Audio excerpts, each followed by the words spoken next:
서로 사랑함이 제자도의 핵심이다. 오늘 요한복음에 나타난 제자도를 좀 살펴보기 원합니다. 주님이 우리를 제자로 부르신다고 했습니다. 요한복음에 나타난 제자도는 좀 독특하다 그랬어요. 무엇보다 주님과의 관계, 친밀한 관계에 초점을 둡니다. 주님은 먼저 제자들을 사랑하셨고 제자들을 섬기는 일을 하셨어요. 오늘 본문을 중심으로 세 가지를 살펴보기 원합니다. 첫째, 제자는 지속적으로 주님의 사랑의 섬김을 받는 자입니다. 지속적으로 주님의 사랑의 섬김을 받는 자, 이게 바로 제자입니다. 요한복음 13장 1절부터 11절에는 예수님이 제자들의 발을 씻기시는 장면이 나옵니다. 지난번에도 잠깐 언급했지만 요한복음에는 그 예수님과 제자들의 관계를 의미하는 그런 그림 언어가 나온다 그랬죠. 이 세 가지인데 요한복음 10장에 선한 목자와 양의 관계, 그 다음에 13장에 발을 씻기시는 예수님, 그 다음에 15장에 그 포도나무의 가지의 비유를 통해서 그림 언어로 우리에게 설명해 주고 있어요. 특별히 사도 요한은 이렇게 그림 언어를 참 많이 사용하죠. 그 요한복음은 상대적으로 좀 덜 하는데요. 요한계시록에 보면 되게 많이 나와요, 이 그림 언어가. 특별히 요한계시록에 그림 언어가 많이 있는 이유, 그러니까 이제 그걸 해석하는데 상당히 어려움이 있는 이유가 뭐냐면 요한이 밤모섬에 유배된 상태에서 썼잖아요. 그러니까 보통 오늘날 뭐 감옥에서도 그렇죠. 보통 편지를 어떻게 해요? 검열하잖아요. 그 당시에 이렇게 어쩌면 정치범으로 예를 들면 이제 그 로마의 당국의 입장으로 보면 정치범 같은 입장으로 감옥에 갇혔기 때문에 그걸 편지로 써서 내보내는 데 있어서 있는 그대로 쓰기가 참 쉽지 않았을 거잖아요. 그러니까 이렇게 그림 언어를 많이 썼어요. 그래서 우리가 요한계시록을 이렇게 해석하고 풀어가는데 이렇게 그림 언어가 많이 있다는 걸 염두에 두고 이렇게 풀어가야 돼요.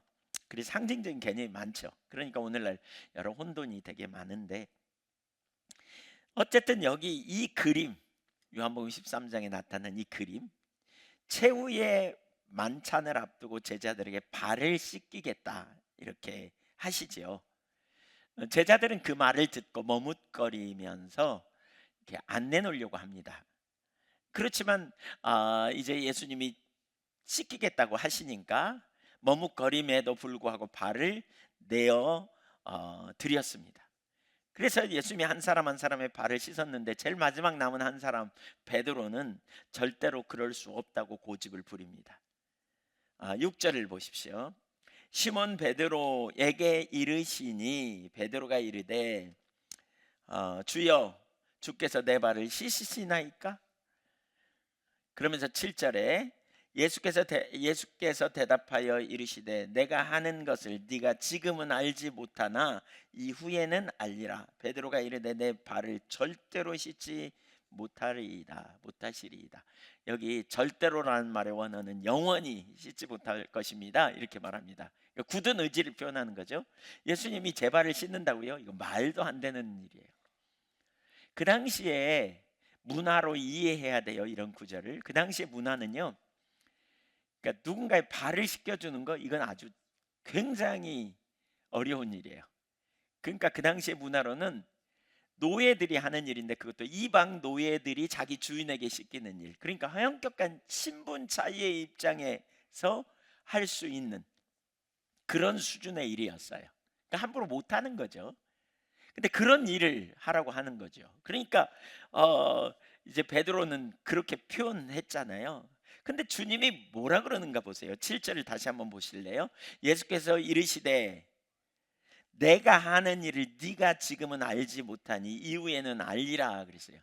내가 지금 뭘 하는지 네가 몰라. 근데 앞으로 알게 될 거야 이 말이에요. 여기 이후에는 그 이유가 언제일까요? 이후. 그것은 그 일을 그저 평범하게 생각해 볼 것이 아닌 뭔가 특별한 의미가 있다는 것을 암시하고 있어요. 그럼 무슨 의미가 있을까? 그러니까 8절 후반부에 보면 예수님이 이렇게 말하거든요. 내가 너를 씻어주지 아니하면 네가 나와 상관이 없느니라. 예, 여기 없느니라는 단어는, 그 동사는 현재형이에요. 헬라어 시제 현재형은 뭘 의미하는지 아시죠? 앞으로 쭉 넌 나와 상관없어, 그 말입니다. 가만히 한번 생각해 보세요. 보통 발을 씻겼다는 건 뭘 의미해요? 우리 이런 의미죠. 부모가 자녀의 발을 씻겨주죠. 뭘로? 사랑으로. 또 자녀가 부모님의 발을 존경과 사랑으로 담아서, 또는 누군가 이렇게 선생님의 발을 씻겨줄 수 있죠. 왜? 존경의 마음을 담아서, 사랑의 마음을 담아서. 뭐 이런 종류의 그러한 행위였다면, 어쩌면 예수님이 제자들과 헤어지면서 마지막으로 그 세상에 있는 자기 사람들을 사랑하실 때 끝까지 사랑했다 이렇게 표현하는데, 1절에 보면 그 사랑의 표현으로 이렇게 발을 씻겨줬다면, 일반적인 관점에서 이렇게 씻겨줬다면, 발 좀 안 씻었다고 글쎄 영원히 너는 나와 상관없다고 말할 것까지는 없잖아요. 그렇죠? 예. 그 발 좀 안 씻었다고 뭐 너무 심하게 표현하는 거 아니에요? 이런 관점으로 보면 발을 씻기시는 예수님의 행동은 결코 인간적인 관점에서 생각하는, 그저 그냥 헤어지니까 내가 너 사랑하는 마음 표현으로 이렇게 행한 것보다 훨씬 더 깊은 의미가 있다는 사실을 염두에 두고 생각해 봐야 돼요. 그 의미가 뭘까요? 9절과 10절을 보면 알 수 있어요. 시몬 베드로가 이르되 주여 내 발뿐 아니라 손과 머리도 씻어 주옵소서. 예수께서 이르시되 이미 목욕한 자는 발밖에 씻을 필요가 없느니라. 온몸은 깨끗하니라. 여기서 우리가 볼 수 있는 중요한 사실이 있죠. 뭐예요? 베드로에게 주님은 뭐라 그래요? 넌 이미 목욕한 자고 넌 이미 깨끗한 자야. 이게 뭘 의미해요? 십자가의 대속의 사건을 통해서 너는 이미 의롭게 된 자고 너는 깨끗하게 된 자야 라는 의미를 선포하고 있는 거죠. 넌 이미 의롭고 깨끗하게 된 자야. 대속의 은혜로 우리는 우리 주님의 은혜로 말미암아 온전하게 되고 깨끗하게 되잖아요. 우리는 거룩하게 되는 그러한 일들이 이미 일어난 거야 라고 말씀하시는 거죠. 그러면서 뭐냐, 이렇게 이제 예수 그리스도의 보혈의 공로로 온전하게 됐다면 그 다음에 손과 그런 관점으로 발을 씻는다는 말은 뭐예요? 그러니까 구원받은 이후에, 예수 믿은 이후에도 여전히 순간순간 죄를 범하고 순간순간 우리가 이제 실패하고 넘어지는 자범죄, 이런 죄들 있잖아요. 그런 죄들은 회개하고 용서받을 필요가 있다라는 것을 의미하는 것이지요. 다시 말하면 우리는 근본적으로 예수 그리스도 안에서 영원한 생명을 얻은 자예요. 예수님의 속죄는 완전한 제사예요. 우리의 모든 죄를 영 단번에 완전히 깨끗게 해주시는, 그래서 근원적으로 우리는 새롭게 된 자요, 의인이에요. 그러나 그럼에도 불구하고 우리가 반복해서 또 실패하고 또 넘어질 때 어떤 일을 해야 된다고요? 회개하고 용서받는 그 일이 있어야 된다는 거죠. 다시 말하면 여기서 씻음이 의미하는 바는 단순히 발 한 번 씻는 것이 아니라 용서받음의 문제라는 거죠. 그래서 매번 죄를 회개하고 용서받는 일이 우리 가운데 일어나는 것, 바로 그 일을 해야 한다는 거죠. 그 일을 해야 한다는 거예요. 우리가 그 구원의 감격, 복음의 능력을 경험하는 삶을 가는 과정을 여기서 우리는 잘 이해해 볼 수 있어요. 보세요, 아주 중요하죠. 문제는 우리가 예수 믿고 구원받은 다음에 반복적으로 회개하는 일을 하는데 어려움이 있다는 거예요. 예. 왜냐하면 우리가 본성적으로요, 우리는 제 잘난 맛을 의지하거든요. 내가 잘하고 있는 모습을 보고 싶어 하거든요. 그래서 우리가 죄인이라고 인정하고 예수님이 우리의 죄를 담당하셨고 우리가 예수 그리스도 안에 영원한 생명을 얻었다고 고백하면서도 그 다음 순간 또 실패하는 자신의 모습을 보니까 참 벼룩도 낯짝이 있지, 이런 생각이 좀 드는 거죠. 또 넘어졌네. 그렇지만 예수님이 용서하신다 그러시니까 가서 회개하고 용서받았음을 받아들여요. 근데 돌아오면서 또 넘어지네. 우리는 보통 우리 자신의 모습을 적나라하게 잘 못 보죠. 우리는 왜요? 하나님의 기준이 뭔지 모르고 또 하나님이 비추셔야만 알 수 있잖아요. 제 문제는 여기 먼지가 많이 있지만 보여요? 안 보여요. 언제 보여요? 빛이 들어와야 보이잖아요. 마태복음 5장 20절에 너희 의가 서기관과 바리새인보다 더 나아야 돼 이렇게 표현했잖아요. 근데 서기관과 바리새인이 추구했던 의보다 더 나은 의가 뭐예요? 몇 가지 기록된 그 말씀을 따라 행하는 것이 아니라 그보다 더 깊은 동기의 문제까지 하나님은 다루시잖아요. 예, 살인하지 말라 하였단 말을 들었느냐? 내가 너에게 이르노니 형제를 미워하는 자마다, 형제를 멍청한 놈, 바보 같은 놈이라고 욕하는 자마다, 판단하는 자마다 이미 살인한 것과 동일한 수준으로 다루신다 이렇게 표현하죠. 또 간음하지 말라 하였다는 말을 너희가 들었느냐? 우리는 성적인 그런 비정상적인 행위 하지 않았어 라고 생각할지 모르지만 주님은 하나님의 기준을 우리에게 제시하되 음란한 마음을 품고 사람을 바라보는 자마다 이미 간음한 자야 라고 평가하십니다. 그렇게 하다 보니까 거기 안 걸릴 사람이 어디 있어요? 그래서 성경은 뭐라 그래요? 모든 사람이 죄를 범하며 하나님의 영광에 이르지 못하더니, 모든 사람이 하나님의 영광에 이르지 못할 뿐만이 아니라 죄의 싹은 뭐라고요? 영원히 멸망받을 사망이라는 거예요. 단 한 사람도 의롭다함을 얻을 육체가 없고요, 단 한 사람도 온전케 될 사람이 없는 거죠. 모든 사람이 죄를 범했어요. 그래서 우리가 예수를 믿지만 그 다음 순간에 예수 믿으니까 그 다음 순간에 죄를 안 지었으면 좋겠는데 또 실패하고 또 넘어지는 자신을 볼 때 우리는 주님 앞에 나가는 것을 꺼려하는 거죠. 네, 꺼려해요. 그래서 어떤 사람들은 예수 믿는 걸 힘들어해요. 왜냐하면 안 변하니까. 그리고 하나님 앞에 나가는 걸 두려워해요. 왜냐하면 반복적으로 죄 지으니까. 자, 저는 이걸 이렇게 볼 수 있다고 봐요. 여러분, 누군가에게 여러분의 발을 내놓기가 쉬워요? 더구나 요즘 발은요, 발 닦아달라고 내놓기가 쉽지 않지만 근데 요즘 발은 그나마 깨끗해요. 요즘 뭐 발냄새 난 사람 그렇게 많지 않잖아요. 땀이 많은 사람 외에는. 그리고 자주 갈아 신고 뭐 그러니까 많지 않잖아요. 근데 발냄새만 나도 닦아주기 쉽지 않죠. 근데 그 당시에 문화에서의 발은 생각해 보세요. 거기 도로가 포장되지 않은 도로잖아요. 거기다가 사람만 다니는 게 아니고 짐승도 다녀요. 거기 짐승도.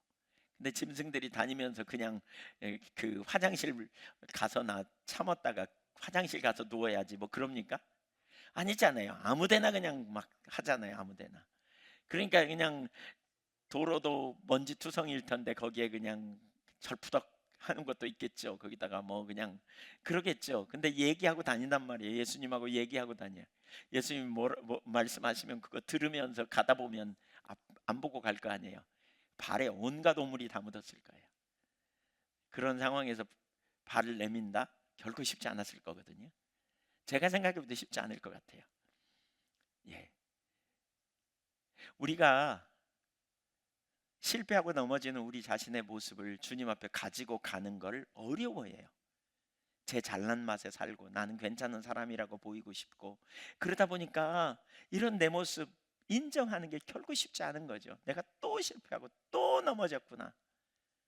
그래, 누가 우리에게도 그러잖아요. 잘합니다, 괜찮습니다, 귀합니다. 그러면 듣기 좋죠. 근데 누가 와서 그냥 당신은 그게 문제입니다, 이거 잘못하고 있군요, 이런 지적하면 싫죠. 왜 싫어요? 이게 우리의 본능이에요. 본능. 그런데 그렇기 때문에 우리가 발을 내밀기가 어려운 것처럼 주님 앞에 그렇게 나가기가 어려운 거죠.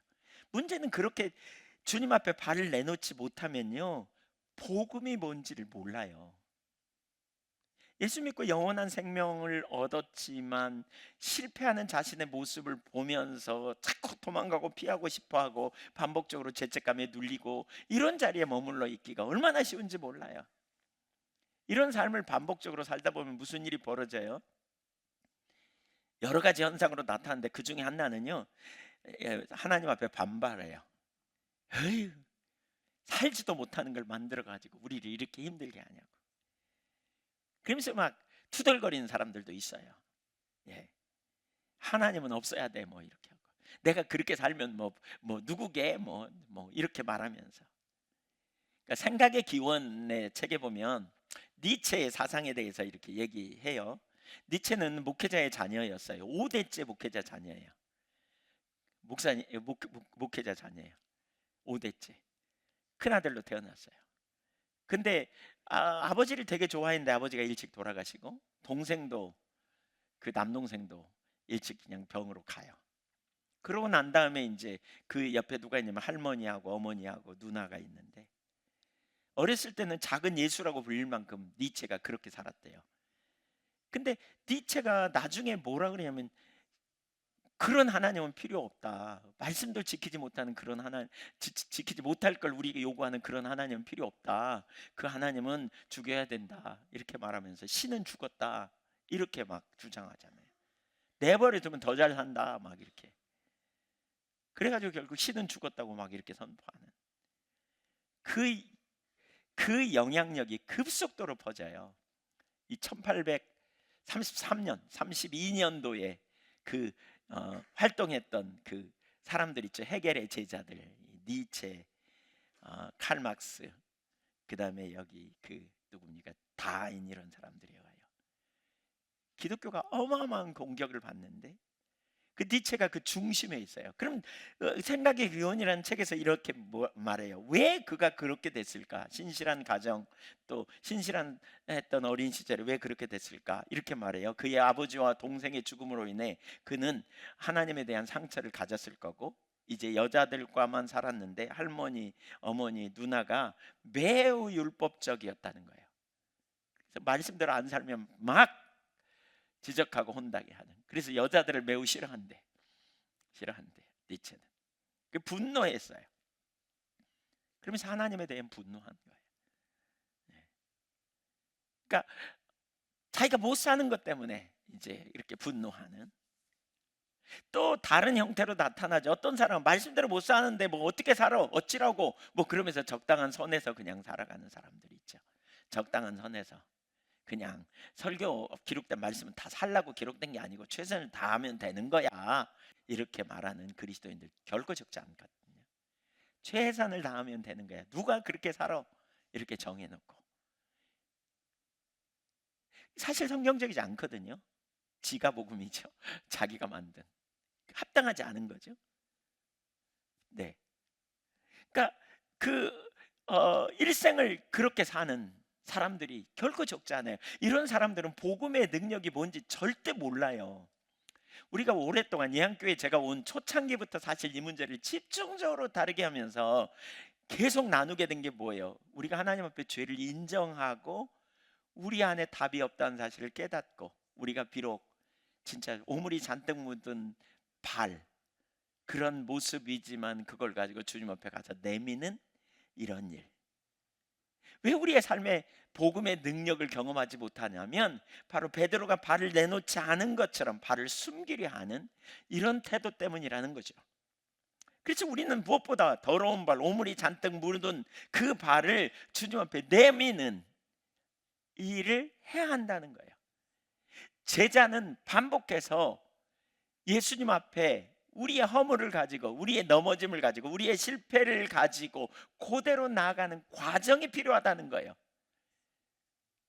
그게 너무 힘들고, 그게 어떤 때는 너무나 죄송하고, 어떤 때는 내가 정말 형편없는 것처럼 느껴진다 할지라도 그게 사실이기 때문에, 그리고 우리를 용서하시는 주님의 은혜가 성경의 약속이기 때문에 그렇게 나가는 거예요. 나가는 거예요.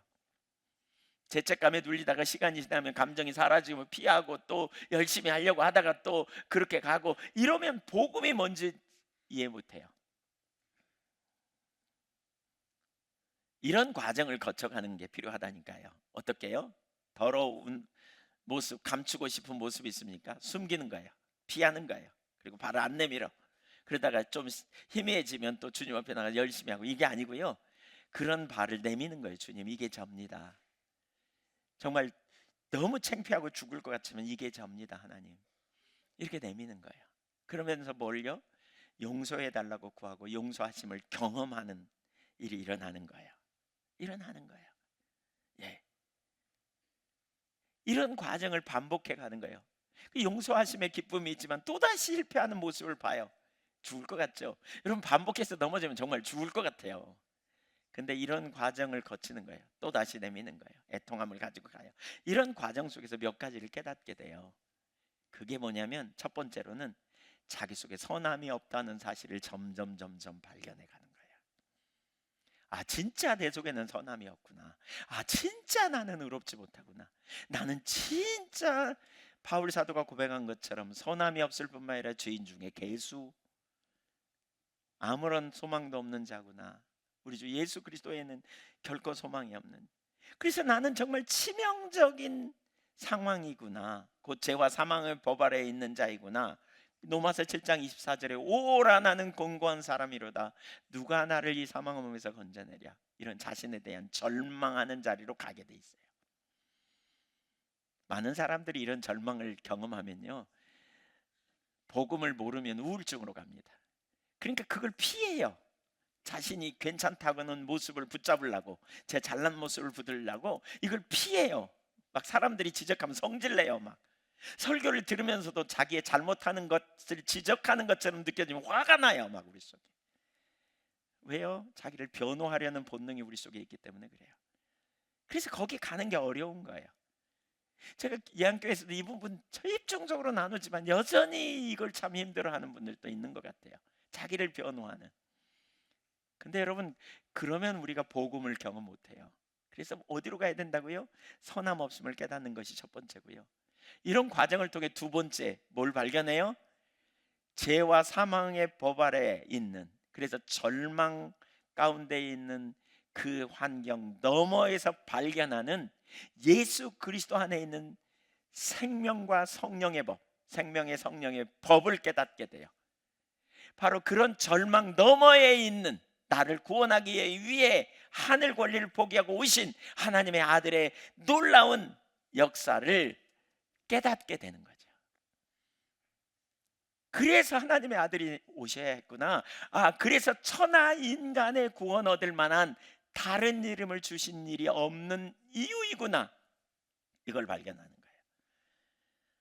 이 놀라운 것을 발견해요. 그 다음에 세 번째, 이걸 발견하잖아요. 더 나아가 이런 일이 반복되면서 뭘 발견하냐면, 죄가 있는 곳에 은혜가 풍성하다는 사실을 깨닫게 돼요. 그러니까 반복해서 실패하는 자신을 보게 될 때, 용서받지만 또 실패하고 또 넘어지는 자신을 보면서, 반복적으로 넘어지는 자신을 보면서, 동시에 이런 나를 위해 하나님의 아들이 십자가에 달려 죽으시고 그리스도의 놀라운 은혜 아래서 영원한 생명을 얻게 하시며 얼마나 놀라운가를 깨닫게 되는 거예요. 그래서 죄인된 자신의 모습을 발견할 때 상대적으로 하나님의 아들 예수 그리스도의 은혜가 얼마나 큰지를 발견해요. 로마서 5장 20절 후반부에 보면 이렇게 말합니다. 그러나 죄가 있는 곳에, 죄가 더한 곳에 은혜가 더욱 넘친다. 죄가 많을수록 용서하시는 주님의 은혜, 구원하시는 주님의 은혜가 넘친다는 거예요. 자신이 죄인임을 발견할수록 반대로 그리스도 안에 있는 하나님의 놀라운 은혜의 풍성함을 발견해요. 에베소서 2장에 보면 1절부터 3절은 과거의 정체성에 대해서 말하죠. 과거에 우리는 허물과 죄로 죽었던 자고 공중권세 잡은 자를 따랐고 마음과 육체 원하는 욕망을 따라 살았다. 근데 4절에 보면 어떻게 해요? 그러나 긍휼에 풍성하신 하나님의 그 큰 사랑을 인하여 함께 살리시고 함께 일으키시고 함께 하늘 보좌 우편에 우리의 신분을 앉게 하셨다. 그런 다음에 7절에 보세요. 이것을 통해서 우리가 읽어내야 될 사실이 있다는 거예요. 하나님의 의도가 있어요. 같이 읽어볼까요? 시작. 이는 그리스도 예수 안에서 우리에게 자비하심으로써 그 은혜의 지극히 풍성함을 오는 여러 세대에 나타내려 하심이라. 하나님의 은혜가 너무나 크고 놀라운 걸 발견하게 된다는 거예요. 발견하게 된다는 거예요. 생각해 보세요. 우리가 죄인이라는 사실을 깨닫고 또 깨닫고 또 깨닫고 거기 죄 안 지으려고 발버둥 치고 죄 안 지으려고 의롭게 살려고 노력하고 힘쓰고 애썼지만 또 넘어지고 또 넘어지고 또 실패하는 자신을 보면서 우리는 한없이 추락해요. 한없이 내려가요. 무정행에까지 내려가요. 절망이요. 근데 그런 나를 위해 하나님의 아들이 오셨어. 그런 나를 사랑하셨어. 그분 없이는 어떤 소망도 없는 걸 깨닫는 거예요. 너무나 놀라운 주님의 은혜를 발견하는 거예요. 그래서 찬송가에 보면 이런 찬양이 있죠. 하나님의 은혜로 있을 데 없는 자 왜 구속하여 주는지 난 알 수 없도다. 나 같은 죄인 살리신 주 은혜 너무 놀랍다. 하나님의 은혜가 얼마나 크고 놀라운지 별로 공감 안 되는 분도 있어요. 왜? 자기가 얼마나 심각한 죄인이었고 자기를 위해 하나님의 아들이 십자가에 달려 죽으심이 얼마나 크고 놀라운 은혜인지 잘 안 보이면 그 은혜가 뭔지 몰라요. 그 은혜가. 다시 말하면 자기 발에 묻은 오물을 씻어달라고 내미는 일, 반복적으로 그 일.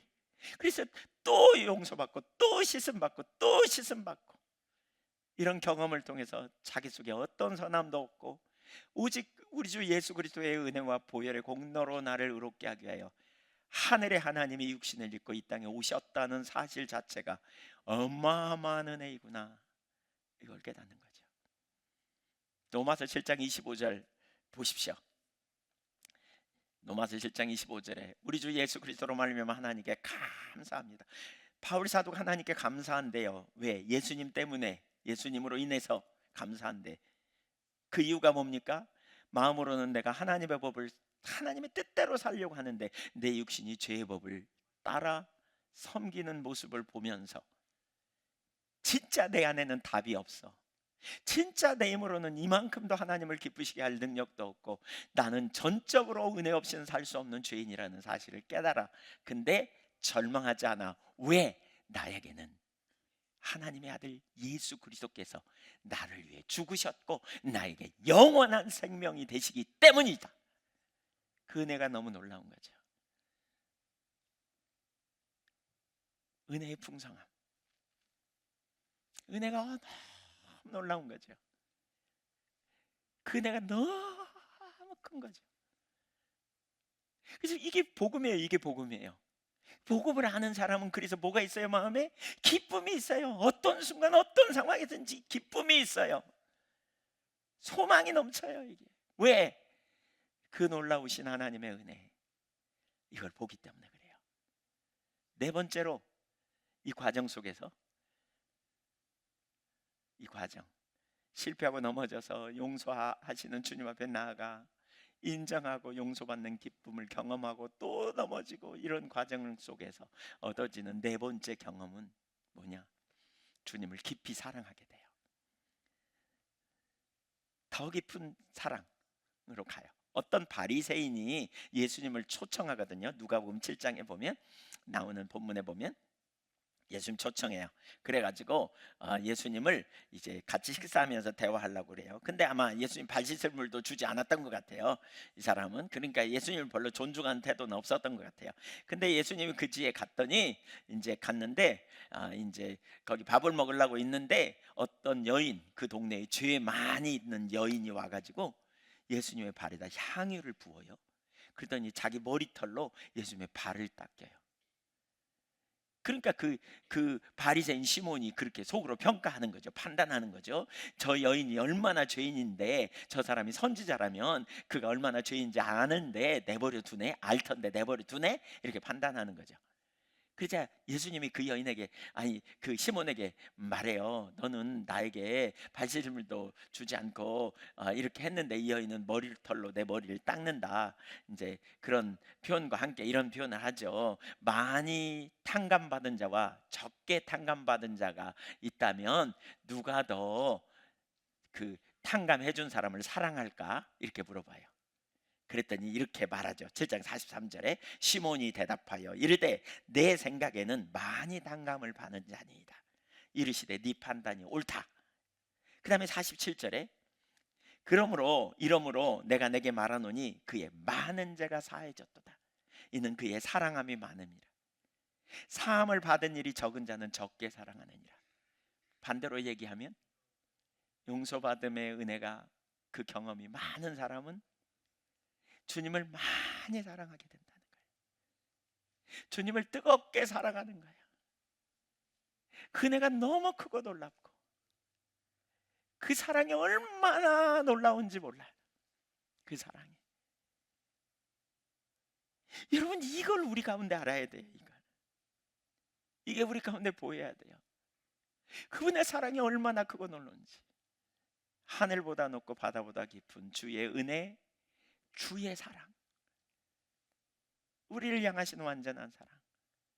이걸 보는 사람도 있고 못 보는 사람도 있어요. 여러분, 이걸 보는 사람은 뭐라고 고백해요? 그 사랑을 보니까 주님이 결코 나를 버리지 않을 걸 알아요. 그 확신이 있어요. 그래서 바울 사도가 로마서 8장 31절에 뭐라 그랬어요? 만일 하나님이 우리를 위하시면 누가 우리를 대적하겠는가? 바울은 이 확신 속에 있어요. 하나님이 자기를 위하신데, 이게 장로교 교리 중에 견인교리죠. 견인교리.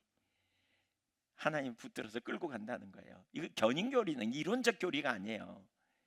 그분의 사랑을 아는 자가 이 사랑을 받더니 하나님이 나를 위하시고 나를 붙들고 가시겠구나, 이런 확신 속에 있는 거예요. 하나님이 나를 위하시면 누가 우리를 대적하겠는가? 그러면서 그 다음에 뭐라 그랬어요? 자기 아들을 아끼지 아니하시고 내어주시니까.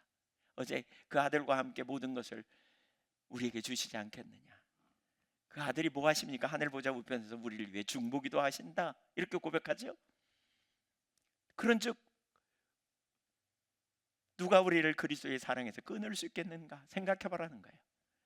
누가 우리를 그리스도의 사랑에서 끊을 수 있겠는가? 여러분, 누가 이 고백을 해요? 자기 이 경험을 한 사람이 이 고백하는 거예요. 복음의 비밀을 아는 사람이 이 고백하는 거예요. 복음의 비밀을 아는 사람은 주님이 날 절대로 놓지 않을 거라는 확신 속에 있는 거예요. 주님이 날 그냥 내버려두지 않을 거라는 확신 속에 강하게 붙들린 바 된 사람이에요. 누가 우리를 그리스도의 사랑에서 끊으리랴? 환난이요 핍박이요 기근이나 적신이나 위험이나 칼이랴, 그 아무것도 우리를 향한 그리스도의 사랑에서 끊을 수 없으리라. 여러분, 그 확신 안에 거할 수 있기를 축복합니다. 그래서 그리스도인은요, 복음을 아는 그리스도인에게는 기쁨이 있어요. 우리 기쁨의 출처가 뭐예요? 환경 때문에 오는 게 아니에요. 이런 나를 구원하신 하나님의 놀라우신 대속의 은혜와 사랑, 그 사랑을 베푸신 그 은혜로 함께 하신 하나님이 세상 끝날까지 날 인도할 거고 가장 완전한 길로 인도할 걸 신뢰하는 거죠. 그래서 우리 속에 뭐가 있어요? 복음을 알면 절망하지 않아요.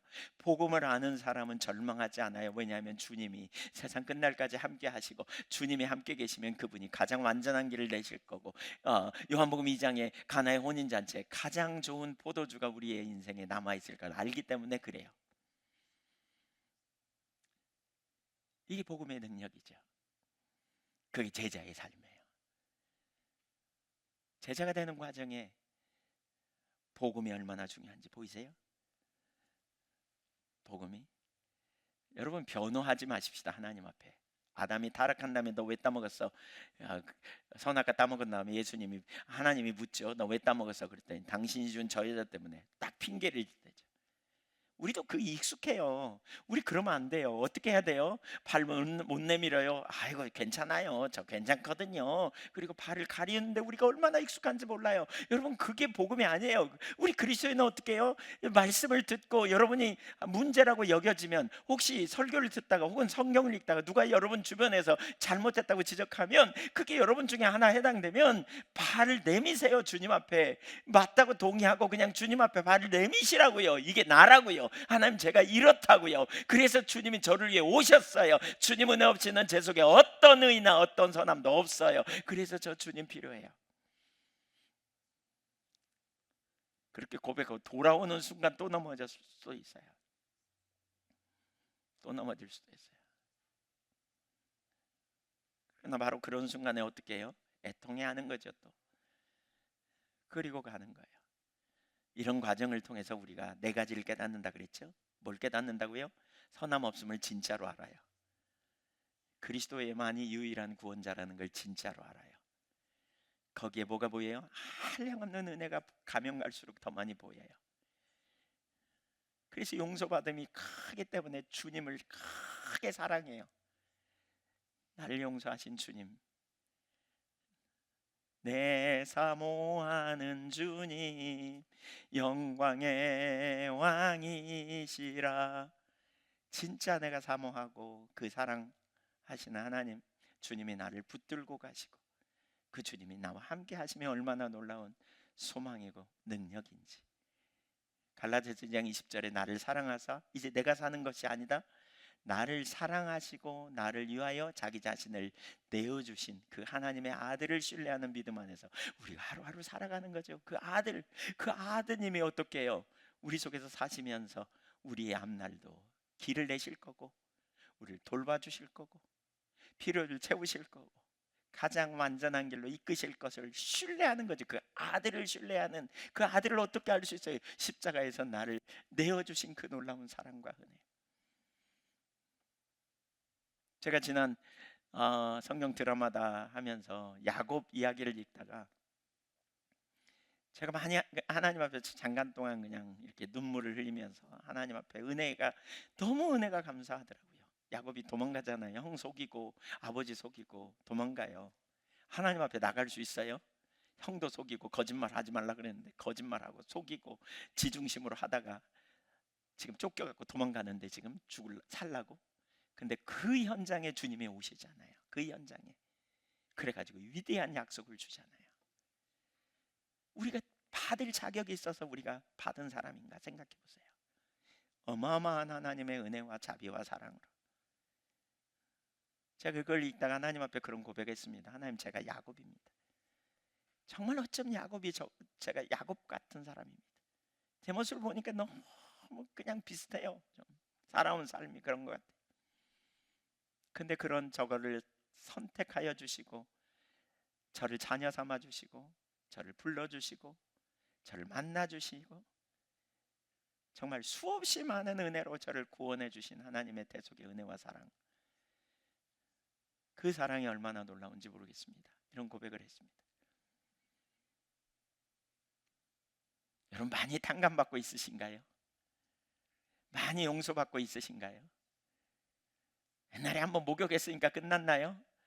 아니에요. 여러분, 지속적으로 회개하세요. 하나님 죄를 싫어해요.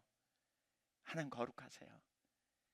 그래서 우리는 그 거룩하신 하나님 앞에 나갈 때 우리의 모습이 보일 때마다 회개하는 거예요. 이게 저라고. 우리 주님의 은혜 없이는 살 수 없는 자라고. 그리고 용서의 기쁨을 경험하세요. 거기 눌린 채로 끝나지 말고요, 용서의 기쁨, 주님의 그 탕감받은 자의 기쁨을 경험하세요. 이런 과정을 무수히 경험하면서 결국 자신에 대한 기대감을 내려요. 이제 자기 보는 일 안 해요. 이제 주님 봐요, 주님. 그러니까 점점 아침에 일어나면 주님 없이는 안 되는 걸 알죠. 주님 찾죠. 주님 구하죠. 주님 인도하심 받으려고 하죠. 점점 주님과 동행하는 게 뭐예요? 바로 그거 아니겠어요? 주님과 동행한다 그러니까 제가 보니까 많은 분들이 이렇게 좀 잘 뭘 이해하는 것 같아요. 하나님 말씀을 듣고 행하는 거 뭐 이렇게 얘기하니까 많은 분들이 말씀 안 했는데요 이래요. 왜 안 하세요? 저에게 말씀 안 주시던데요. 그래요. 여러분, 하나님이 우리에게 내 아들아 이렇게 얘기하시는 줄 아신가요? 그럴 수도 있어요. 그러나 하나님은요, 성경을 통해 우리에게 말씀하세요. 그래서 우리가 성경 읽자는 거예요. 하나님은 우리와 동행하시면서 우리 앞에 있는 현 상황에서 내가 주님의 자녀로서 살라는 거예요. 내 환경이 하나님의 음성으로 들려져야 돼요. 우리의 상황을 보면 우리가 하나님의 음성으로 듣고 그 환경에 반응하며 가는 거예요. 주님의 이름으로 가는 거예요. 이게 주님과 동행하는 삶이에요. 아침에 일어나서 주님이 뭐라고 말씀하시는지 들으려고 하고, 말씀책을 성경을 읽으면서 성경에서 뭘 가르친지를 읽으려고 하고, 그리고 만나는 환경 속에서 하나님의 시각으로 이 환경을 보는 거죠. 필요한 사람이 있으면 주님이 뭔가 필요한 사람에게 주님은 아무 일도 안 하고 있진 않을 거 아니에요? 그러면 우리는 그 일에 함께 해주는 거죠. 주님의 이름으로. 주님 앞에서의 삶이 곧, 우리의 삶이 곧 주님과 동행하는 거예요. 주님 앞에서 이기적인 마음으로 하는 거 말고, 내가 순종 이렇게 하면 저 사람이 나를 나를 좋게 보겠지 이런 마음 말고 주님의 마음으로. 이게 우리의 삶이어야 되는 거죠. 두 번째, 우리는 예수님처럼 행하는 제자들이 되어야 합니다. 발 씻기를 다 마치신 후에 주님은 가르치십니다. 12절부터 14절까지 읽어봅니다. 그들이 발을 씻기신 후에 옷을 입으시고 다시 앉아 그들에게 이르되 내가 너희에게 행한 것을 너희가 아느냐? 너희가 나를 선생이라 또는 주라 하니 너희 말이 옳도다. 내가 그러하다. 내가 주와 또는 선생이 되어 너희 발을 씻었으니 너희도 서로 발을 씻어주는 것이 옳으니라. 제자가 뭐예요? 예수님을 따라가는 삶입니다. 다른 말로 하면 예수님께 배우고 그대로 행하는 삶입니다. 당시 유대 문화에서 누군가의 발을 씻기는 행위는 노예가 주인에게, 그것도 이방인 노예만이 주인에게 행하는 그런 종류의 일이었습니다. 두 인격체 간의 신분이 극명하게 차이가 날 때 낮은 자가 높은 자에게 하는 행위였습니다. 그럼에도 불구하고 예수님은 선생과 제자의 관계에서 선생의 위치에 있음에도 불구하고 제자의 발을 씻긴 것입니다. 그리고는 주님은 뭐라 그래요? 내가 너희의 주와 선생으로 불리는데 내가 이렇게 한 것처럼 너희도 가서 해라 이렇게 말해요. 근데 여기서 주목할 게 뭐예요? 제자들이 자신의 발을 씻겨야 된다 이렇게 말하고 있지 않아요. 너희가 서로 발을 씻겨라. 내 행동을 보았으니 너희도 이제 가서 서로의 발을 씻어라 이렇게 말합니다. 당연히 주님은 제 발을 씻겨줄 그런 죄성이 없는 거죠. 그런 관점으로 본다면. 바꿔 얘기하면 우리가 주님으로부터 받은 은혜를 힘입어서 그 주님이 우리에게 베풀어 주신 그 한량없는 은혜, 말로 표현할 수 없는 은혜, 그 은혜의 깊이는 사실 사람마다 다 다를 겁니다. 근데 앞부분에서 나눈 그 용서하심의 경험, 실패하는 자신을 얼마나 많이 직면했는지, 그리고 용서의 주님의 은혜를 얼마나 많이 체험했는지에 따라서 우리는 이제 그 은혜 가지고 그 사랑 받았으니까 다른 사람을 섬기라는 겁니다. 요한일서 4장 9절, 10절, 11절을 읽어봅니다. 같이 읽죠. 하나님의 사랑이 우리에게 이렇게 나타난 바 되었으니 하나님이 자기의 독생자를 세상에 보내심은 그로 말미암아 우리를 살리려 하심이라. 사랑은 여기 있으니 우리가 하나님을 사랑한 것이 아니요 하나님이 우리를 사랑하사 우리 죄를 속하기 위하여 화목제물로 그 아들을 보내셨음이라. 사랑하는 자들아, 하나님이 이같이 우리를 사랑하셨은즉 우리도 서로 사랑하는 것이 마땅하도다. 하나님이 우리를 어떻게 사랑하셨다고요? 소망 없는 우리를 위해 독생자를 보내셨다는 거예요. 그리고 그 독생자를 십자가에 내어주셨다는 거예요. 그래서 우리가 그 사랑을 받은 자라는 거예요. 그래서 너희도 이제 그 사랑을 가지고 나가 이웃을 사랑하라고 말하는 거예요. 자신에게 선을 베풀라고 갚으라고 요구하지 않으세요. 주님은 뭐라 그래요? 내가 받은 것을 다른 사람에게 적용시키라고 말하고 있어요. 흘려보내라는 거죠. 그 사랑을 받은 자로. 그 사랑을 다른 사람을 통해 나타내라는 거예요. 근데 참 재밌는 일은요, 여러분 우리가 다른 사람에게 사랑하잖아요.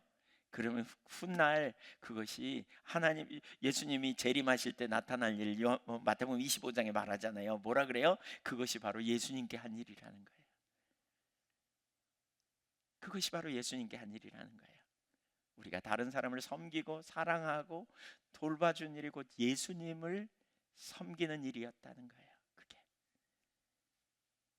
15절, 요한복음 13장 15절, 내가 너희에게 행한 것 같이 너희도 행하게 하려 하여 본을 보였노라. 이 발 씻은 장면은 바로 이런 의도로 했다는 거예요. 본을 보이려고. 그런데 여기 본이라는 말은 후포데이그마라는 헬라어로 복사 혹은 본보기라는 의미예요. 제자들은 선생의 행동을 그대로 따라해야 한다라는 의미입니다. 선생님이 하신 것처럼 우리가 그대로 행하는 것, 이것이 제자의 삶이에요. 존 스토트는 그의 제자도라는 책, 제가 지난번에 소개했죠. 제자의 삶에 중요한 8가지 덕목을 얘기하는데 그 중에 두 번째 덕목을 닮음이라는 주제를 다루면서 세 구절, 성경 세 구절을 얘기해요. 우리가 예수 그리스도를 닮아야 된다 이건데, 이 닮음이 하나님의 우리를 세상에 두신 목적이라는 거죠. 로마서 8장 29절, 고린도후서 3장 18절, 요한일서 3장 2절인데요. 로마서 8장 29절, 이 구절은 과거, 현재, 미래형으로 하나님의 목적이 나타나 있어요. 과거에 하나님의 보이신 로마서 8장 29절을 함께 한번 읽어 보겠습니다. 하나님이 미리 아신 자들을 또한 그 아들의 형상을 본받게 하기 위하여 미리 정하셨으니 이는 그의 많은 형제 중에서 맏아들이 되게 하려 하심이라. 그러니까 하나님이 자기 백성을 아들의 형상을 본받게 하기 위하여 미리 정하심, 이렇게 표현해요. 아들의 형상을 본받게 하려고.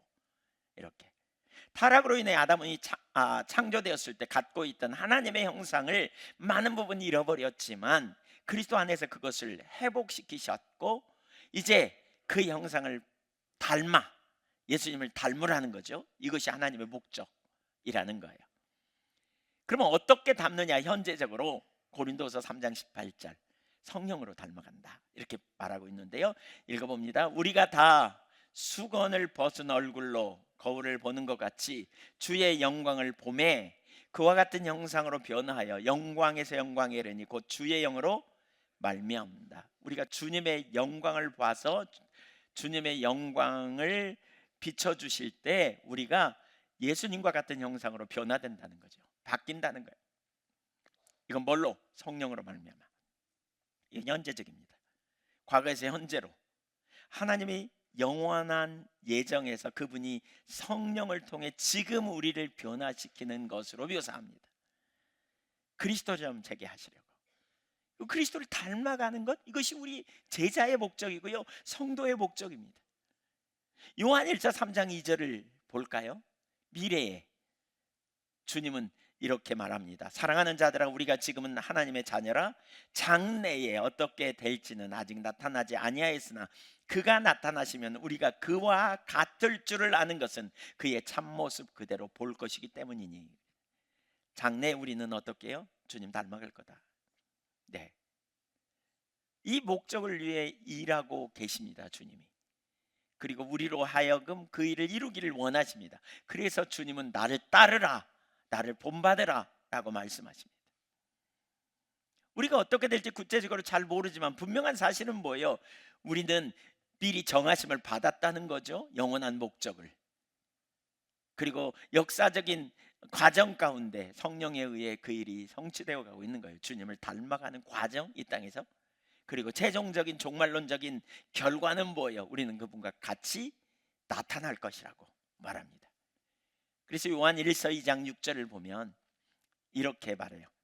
그의 안에 산다고 하는 자는 그가 행하시는 대로 자기도 행할지니라. 오늘 요한복음 13장 17절에 보면 너희가 이것을 알고 행하면 복이 있으리라 라고 말합니다. 존 스토트의 글을 제가 좀 읽어볼게요. 여호와의 이 예수님의 명령을 문자 그대로 받아들여서 성찬 때 세족식을 하는 그리스도인들도 간혹 있다. 그들이 옳을 수도 있다. 하지만 대부분의 그리스도인은 이 명령을 문화적인 상황에 맞게 적용한다. 다시 말해 예수님이 당시 문화에서 종의 역할을 하셨다면 우리 역시 우리 문화에서 어떤 하찮고 굴욕적인 일도 마다할 권리가 우리에게 없음을 의미한다는 거예요. 어떤 하찮은 일도, 별 볼 일 없는 일도 우리는 기꺼이 섬기는 자리에 간다는 거예요. 가야 한다는 거예요. 그러면서 계속 읽어볼게요. 우리는 사랑의 삶을 사신 그리스도를 닮아가야 된다. 바울은 썼다. 표준 세번역 에베소서 5장 2절 같이 읽어볼까요? 그리스도께서 여러분을 사랑하셔서 우리를 위하여 하나님 앞에 향기로운 예물과 제물로 자기 몸을 내어주신 것과 같이 여러분도 사랑으로 살아가십시오. 사랑으로 살아가십시오란 우리의 모든 행동에서 사랑을 나타내 보이라는 명령이지만 우리를 위해 자기 몸을 내어주신 것은 분명 십자가를 가리키는 것이다. 따라서 바울은 죽으신 그리스도를 닮으라고 갈보리의 사랑으로 사랑하라고 강권하는 것이다. 무슨 말을 하고 있는지 알겠는가? 바울은 우리에게 성육신 난 그리스도, 발을 씻겨주신 그리스도, 십자가의 그리스도를 닮아가라고 강권하는 것이다. 그리스도의 생애에 일어난 이러한 사건들은 그리스도를 닮아간다는 것이 실제로 무엇을 의미하는지를 분명하게 보여준다. 예를 들어 바울은 에베소서의 같은 장에서 그리스도가 교회를 사랑하사 자신을 내어주신 것 같이 남편들은 자기 아내를 그렇게 사랑하라고 강권하고 있다.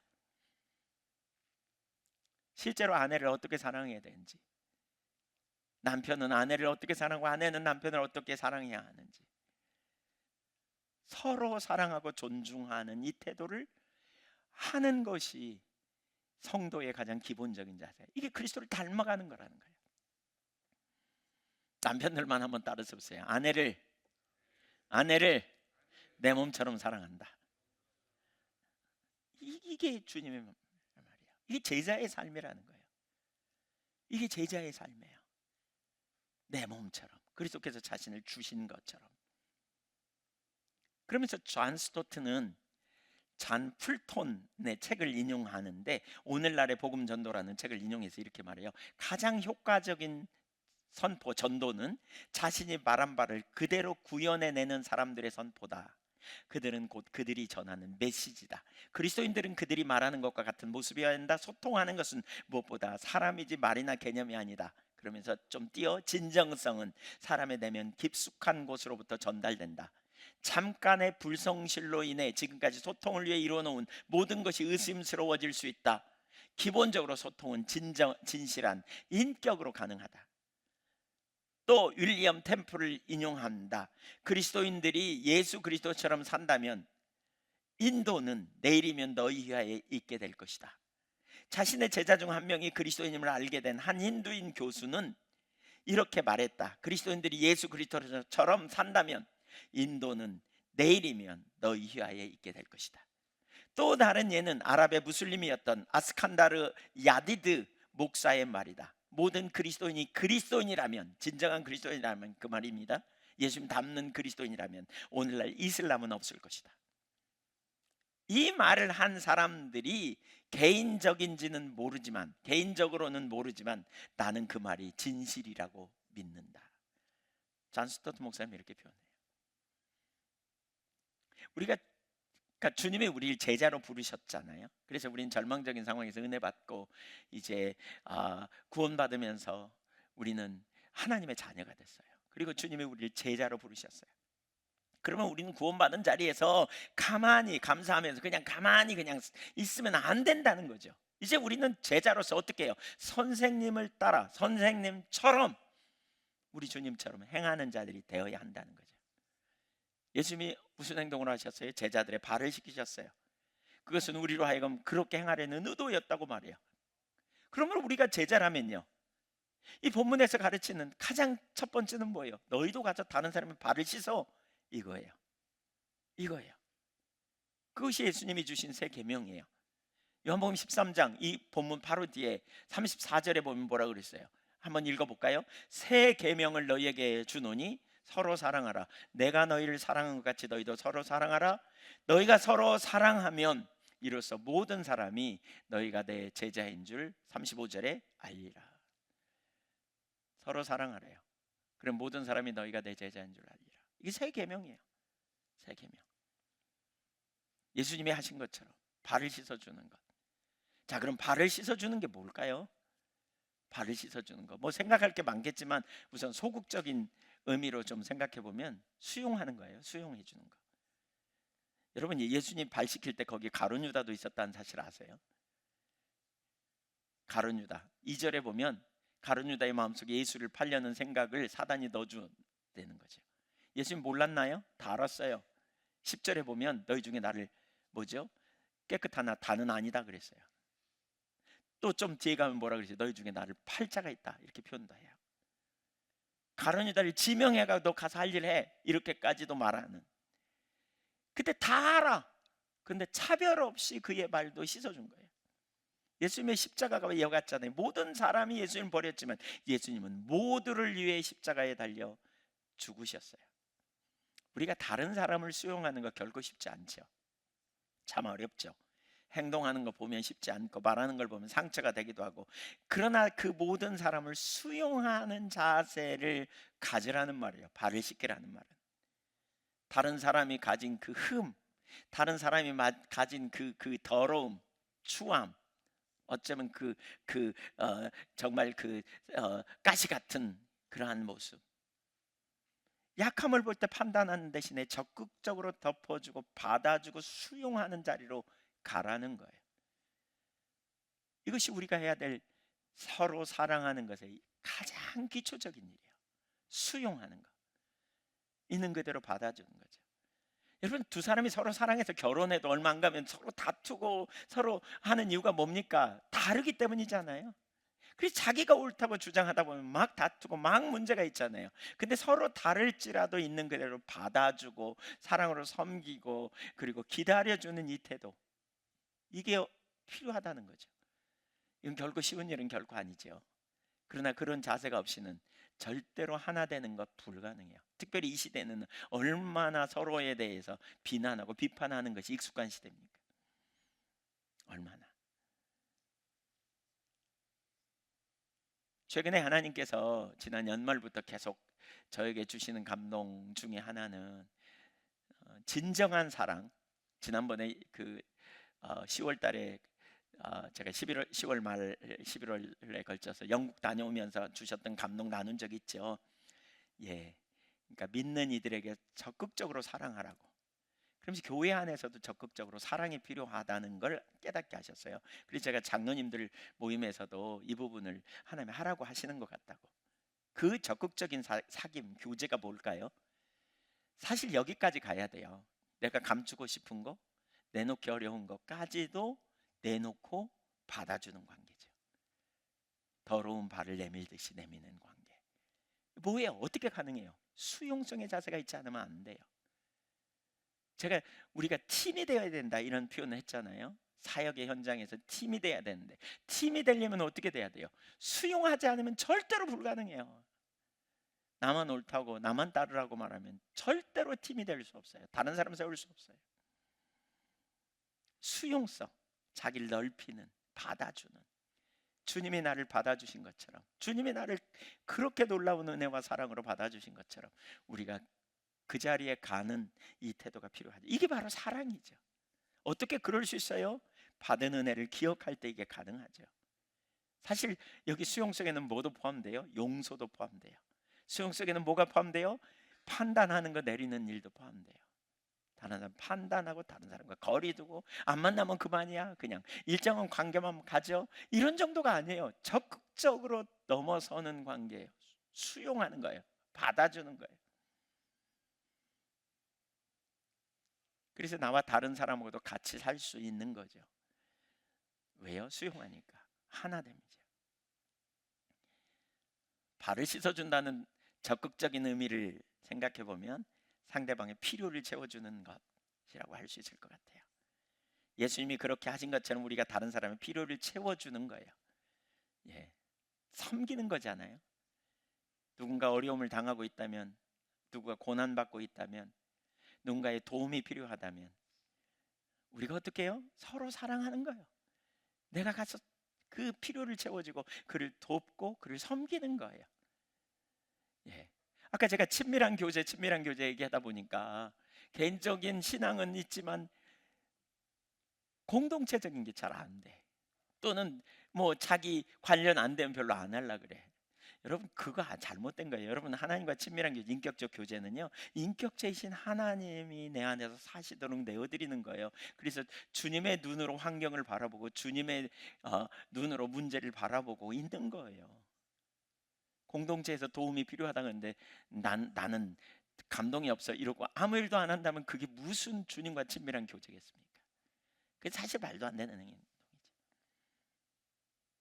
옆에 사람이 어려움 당하고 있는데 무관심하고 있으면서 우리는 아무렇지도 않은 것처럼 주님과 친밀하다고 말하면 그게 합당한 일일까요? 절대로 아닙니다. 절대로 그렇지 않습니다.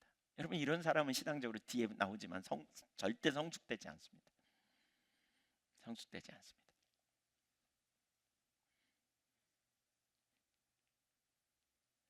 주님은 우리 양의 요한복음 10장 10절에 내가 온 것은 양으로 생명을 얻게 하되 더 풍성히 얻게 하려고. 그 다음에 11절에 뭐라 그랬냐면 나는 선한 목자로 양을 위하여 목숨을 버린다 이렇게 표현해요.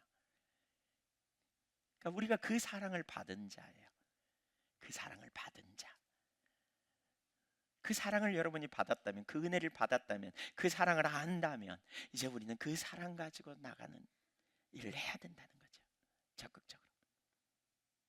세 번째, 어떻게 가능한가? 그러면 이 삶이 어떻게 가능할까? 첫째, 겸손함이 중요합니다. 겸손함. 그러니까 이 부분 앞부분에 나눴어요. 사실 겸손함이 필요하죠. 우리 인간은 근본적으로 자기중심이죠. 근데 어떻게 해요? 아까 내밀고 용서받고 자기의 죄성을 고백하고 용서받고 이런 과정을 통해서 어떻게 해요? 자기 속에 철저한 소망이 없다는 걸 깨닫는 거죠. 깨달아요. 그래서 정말 주님 은혜 없이는 안 되는 인생임을 발견하는 거죠. 예. 변하지 않습니까? 실패합니까? 죽을 것 같습니까? 소망이 없어 보입니까? 바로 거기서 우리는 주님의 십자가를 붙들라 그랬잖아요. 그분의 은혜를 감사하라 그랬잖아요. 바울처럼 실패하는 자신을 발견했을 때 그리스도를 통한 은혜, 아까 로마서 7장 25절에 그 은혜를 인하여 감사한 자로 가자고요. 히브리서 기자는 뭐라 그래요? 히브리서 4장 12절 13절에 보면 말씀을 통해서 우리의 상태가 드러나게 되거든. 생각과 감찰, 마음의 생각이 드러나거든. 죽을 것 같죠? 하나님 말씀 앞에 드러나면 어떤데? 14절에 히브리서 4장 14절에 그때 바로 이렇게 해야 된다. 우리에게 큰 대제사장이 계시다. 승천하시니 곧 하나님의 아들 예수시라. 이게 겸손한 태도예요. 바로 예수님께 가는 거예요. 내가 그런 자라고 인정하고 예수님께 가는 거예요. 그래서 믿는 도리를 굳게 잡는 거예요. 뭘? 그래서 나를 위해 하나님의 아들이 오셨다. 나는 오직 예수님으로 인하여 의롭게 된 자다. 거기서 멈추지 말고요. 15절에 바로 그 대제사장이 누군지를 보는 거예요. 우리의 연약함을 동정하실 수 있는 분, 기꺼이 도와주기를 기뻐하시는 분. 왜? 체험해봤거든 이 땅에서.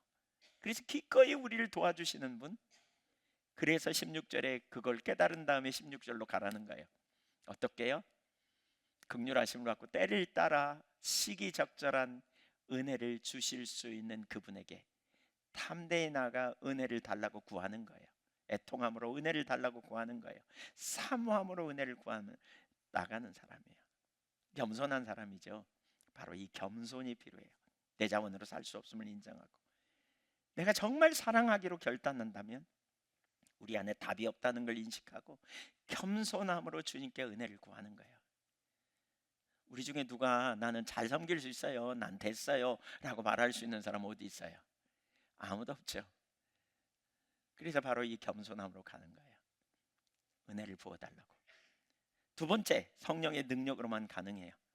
존 스토트의 아까 그 부분 후에 제가 좀 인용해 볼게요. 이렇게 말해요. 내게 햄릿이나 니어왕 같은 희곡을 주고 그런 희곡을 쓰라고 말하는 것은 아무런 소용이 없는 일이다. 이거 누가 썼어요? 햄릿, 니어왕? 셰익스피어. 그렇죠? 셰익스피어는 할 수 있지만 나는 할 수 없다.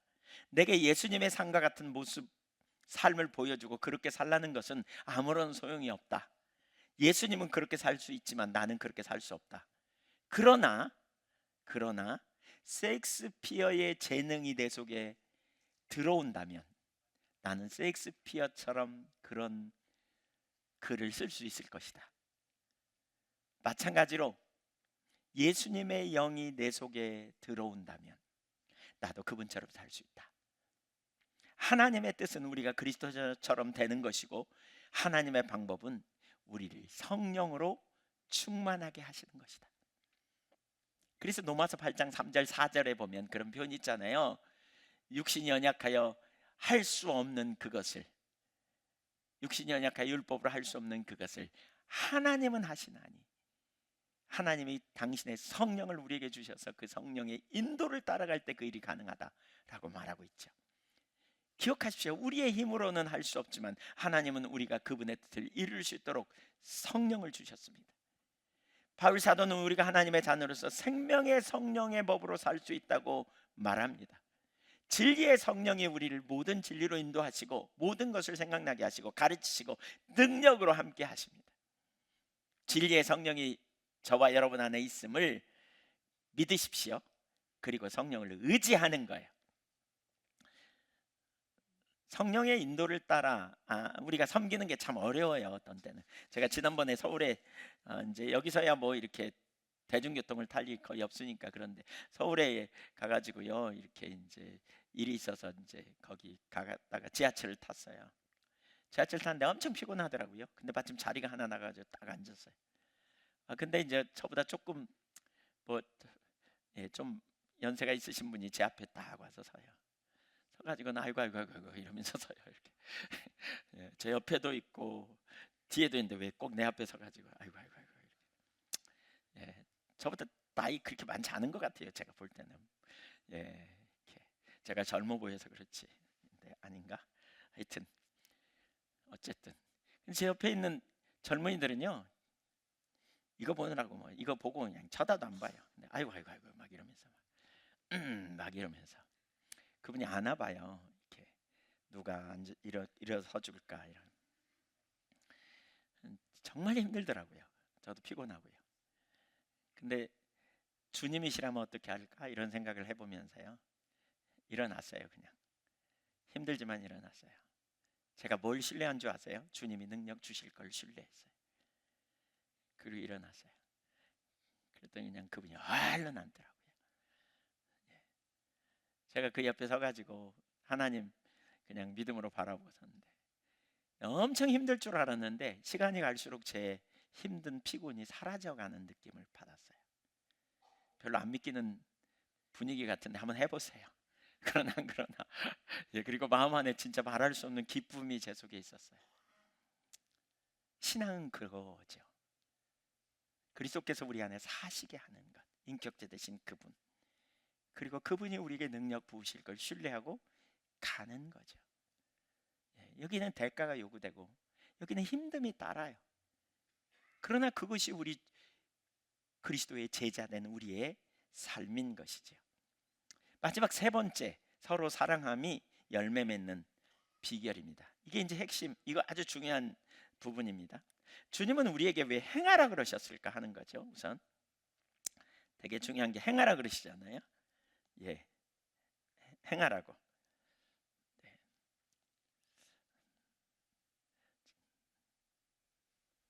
죄송합니다. 이게 돌아가 버려가지고.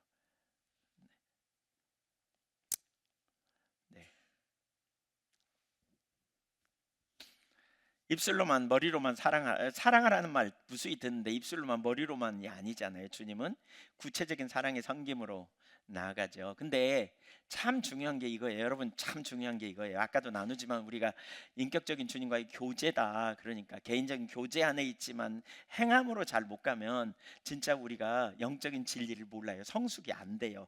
가봐야 열매를 맺는 경험을 통해서 우리가 성숙되는 자리로 가거든요. 근데 참 재밌는 게 여기 요한복음 15장에 보면 포도나무의 가지의 비유를 통해서 제자가 얼마나 이제 선생님과 밀착되어야 하는지를 보여주죠. 예수님이 포도나무고 우리는 그의 가지라는 거죠. 그러니까 열매 맺는 모든 과정은 가지는 그 나무에 의존하잖아요. 나무의 성격에 따라 가지는 나무가 포도나무면 포도나무를 열매를 맺고 감나무면 감 열매를 맺고 사과나무는 사과를 맺잖아요. 그리고 뿌리로부터 진액이 올라와야 돼요. 그렇죠? 그러니까 전적으로 의존하는 관계예요. 근데 그러면 가지는 별로 쓸모없냐? 아니에요. 가지에서 열매를 맺어요. 나무가 맺는 게 아니라 가지에서 맺어요. 가지가 중요하죠. 그렇죠? 예. 근데 이 맺기 위한 비결이 뭐냐? 비결이 뭐냐? 우리가 주님 안에 거하는 것이라고 말하거든요. 주님 안에 거하는 것. 그러니까 요한복음 15장에 보면 너희가 내 안에 내가 너희 안에 있으면 이 사람은 과실을 저절로 맺는다 그랬어요. 그러면 주님 안에 거하는 비결은 뭐냐? 계명을 지키는 것이라고 말해요. 요한복음 15장 9절 한번 보시죠. 아버지께서 나를 같이 읽어볼까요? 시작.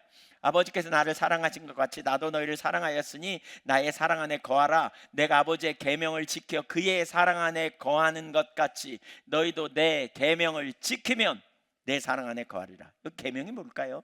말씀대로 사는 것 뭘까요? 요한복음 금방 우리가 좀 전에 봤죠. 예수님이 새 계명을 내가 너희에게 준다 그랬잖아요. 그 새 계명이 뭐예요? 내가 너희를 사랑한 것처럼 너희가 서로 사랑하라는 것. 그게 요한복음 15장에도 계속 뒤에 나와요. 이제.